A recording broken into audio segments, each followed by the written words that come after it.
मैं मुसलमानों को जाकर डंके की चोट पर कह रहा हूं कि तुमको वोट आरजेडी को देना है दो, लेकिन प्रशांत किशोर की बात मानो ना मानो, जो बात आपके पैगंबर साहब ने बताई, जो बात इस्लाम में बताई गई है सियासी मामलों के बारे में, कम से कम उस पर गौर फरमाइए। मुसलमान आज बिहार में दलितों के बाद सबसे ज़्यादा गरीब और फटेहाल है, फिर भी मुसलमान आरजेडी को वोट देता है।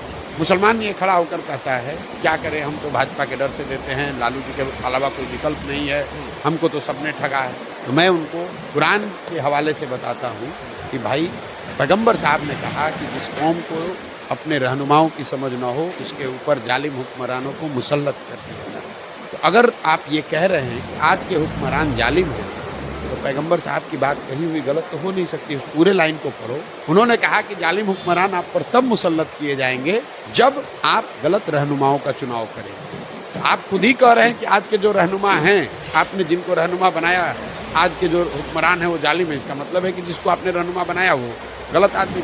कुरान की शुरुआत का पहला वर्ड है इकरा। इकरा का मतलब है पढ़ो।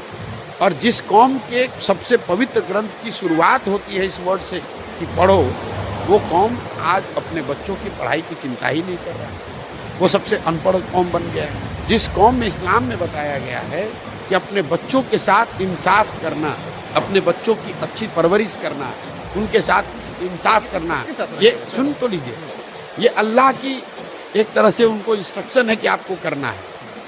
और आप अपने बच्चों का जो हक मार कर जा रहे हैं, जो लूट रहे हैं, आपके बच्चों को जिन्होंने अनपढ़ मजदूर बनाया है, उन बच्चों की चिंता न करके भाजपा के डर से लालटेन को वोट दे रहे हैं।